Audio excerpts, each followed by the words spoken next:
guys, it's Lindsay. Welcome back to The Wandering Reader. Today I'm going to be showing you my holiday TBR. So if you watched my chatty catch up which I put up last week, you'll know that I'm going to Cyprus for 2 weeks, and by the time you watch this video I'll be in Cyprus. So I wanted to show you what I'm going to be taking there.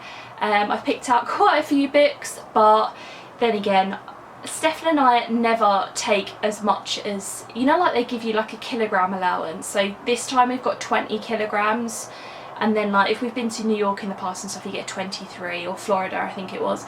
We never go anywhere near that. So yeah, I was even like with all of the books in my suitcase. So yeah, I'm just going to go for it. I took this many books last time, I'm going to take them again.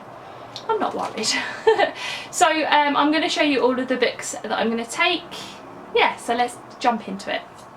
First one I'm going to take with me is The Husband's Secret, and this is by Leanne Moriarty. I took Big Little Lies with me and read it on holiday last year and absolutely loved it, and haven't read anything else by her yet, so I thought this would be the perfect opportunity to, you know, I don't know, read something else by her whilst on holiday. This, I believe, is about a husband and wife, and one day I think the wife is in the loft and she finds a note from her husband, and on the front of the note it says "don't open until I die," but of course she's curious so she does, and then that changes things forever. I don't really know. So yeah, not really sure how this is going to compare to Big Little Lies. I've really enjoyed Big Little Lies. I thought it was absolutely fantastic, so I'm hoping that this will be just as good.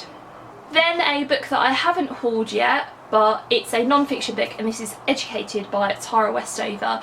I've been seeing lots of people on BookTube pick this up and read it and really enjoy it, and lately I saw a couple of videos where people talked about it. I can't remember who it was now, but I saw it for relatively inexpensive for a hardback copy in my local supermarket, and I just couldn't resist. So this basically is a memoir about Tara Westover. She grew up in a family where she wasn't allowed to go to school, but her dad, I think, educated her. Maybe it'd be better if I read you some of the blurb. So it says here, Tara Westover grew up preparing for the end of days, watching for the sun to darken, for the moon to drip as if with blood. She spent her summers bottling peaches and her winters rotating emergency supplies, hoping that when the world of men failed, her family would continue on unaffected. She hadn't been registered for a birth certificate. She had no school records because she'd never set foot in a classroom, and no medical records because her father didn't believe in doctors or hospitals. According to the state and federal government, she didn't exist. As she grew older, her father became more radical and her brother more violent. At 16, Tara decided to educate herself. Her struggle for knowledge would take her far from her Idaho mountains, over oceans and across continents, to Harvard and to Cambridge. Only then would she wonder if she'd travelled too far, if there was still a way home. So Educated is an account of the struggle for self-invention, and so it talks about basically what her life was like growing up as a child, and then this decision that she made and how she educated herself. And like I said, lots of people have had really good things to say about this. I think it's going to be the type of non-fiction book that's going to be a real page turner rather than being anything dense. Perfect for holiday. Next up, I've got The Brief Wondrous Life of Oscar Wilde by Junot Diaz. And this is a book again that is a BookTube darling, although I don't know whether, is it Junot Diaz that people have kind of criticised? Don't really know, but anyway, this is, I believe, a sort of story about Oscar Wilde and how he grows up. So it says Oscar is a sweet but overweight sci-fi obsessed introvert who, from the New Jersey home he shares with his old well mother and rebellious sister, dreams of becoming the Dominican J.R.R. Tolkien, and most of all finding love. So it's about him growing up and his kind of story basically. This is a little mass market paperback that I got from Book Depository. I actually won it last year, I think through the book swap-a-thon, so that's really cool. So it's not that long, it's only about 300 pages, so I'm hoping to really like this one. Next up, I've got a couple of BookTuber recommends books. I'm a bit behind on those, but I just decided to go for ones that haven't come out of my pot yet because I want to read them really badly. And the first of those is The Keeper of Lost Things. This is by Ruth Hogan. This is her first book, and it was Dave from Wild Reads that recommended this one. And this is, I believe, about somebody who collects lots of objects, and then that person dies, and then there's a mystery surrounding where these objects go. Yeah, his assistant Laura has to reunite the thousands of objects with their rightful owners, and I suppose it's about the story of these objects and who they belong to, basically. Again, it's quite short, I don't think it will take me too long to get through. I'm excited to get to it. Another booktuber recommends book is Lily and the Octopus, and this is by Steve Rowley. April from Getting Hooger With It recommended this one. This is one of those lovely floppy paperbacks. It's an American book, I think. And this is about a man and his dog called Lily, and his dog gets cancer, and it's about kind of like the journey, kind of what happens when his dog gets cancer and things like that. I've heard it's a real tearjerker, but you know, we can cry on a sunbed on holiday, that's absolutely fine. One that was sent to me in the last couple of weeks is The Immortalists by Chloe Benjamin, and this was sent to me by the publisher, so thanks very much to them.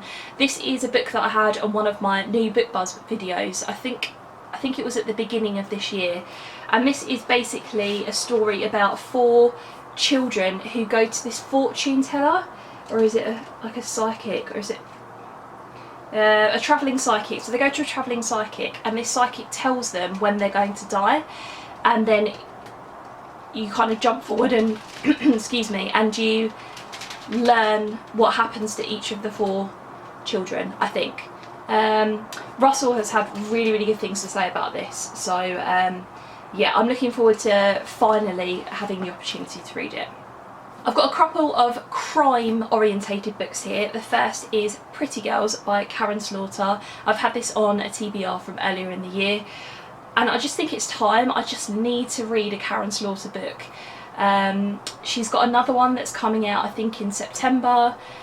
And yeah, I just really need to get into her. I've said before on one of my videos that she's the type of writer that even though I haven't read anything by her yet, I just know I'm going to love. So yeah, don't really know what this one is about, just know that it's a thriller and that it's quite gory, but that it's brilliant. And then more of a true crime book, I've got I'll Be Gone in the Dark, and this is by Michelle McNamara, and this is a story about about one woman's obsessive search for the Golden State Killer. So this is a true crime, and this, I believe, is about is Michelle McNamara documenting things that she learns about the killer, and apparently she died a couple of months before they actually solved the case. This book was finished off by a couple of other people. But yeah, I mean, I'm going to be reading this on a sunbed in the 30-degree heat, so, because I have heard that this is going to be a little bit scary, but I don't think I'm going to be that scared on sunbed. Hopefully not anyway. It's got pictures in it and stuff like that, so yeah, I've had a lot of people say good things about this, so we'll give that a go. It's quite a big book, isn't it? Look how big it is.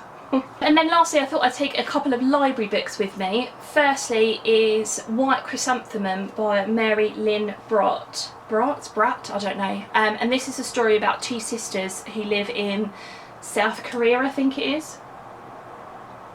Or the southernmost tip of Korea, so before it was split into 2. And one of the sisters goes missing, and then you jump forward in time and you follow the 2 sisters at different points. So yeah, I've had hold on in the library for this for ages, and it's due back I think the day before I come back from holiday, so I'm going to get a little bit of a fine on it, but I must get around to reading it. And then lastly, as I've been craving romance lately, I'm going to take with me Sarah Morgan's Sleepless in Manhattan. This is a library book that I picked up today, so it wouldn't have been in the library haul that you saw go up last week. This is the first in her, what's the name of this series?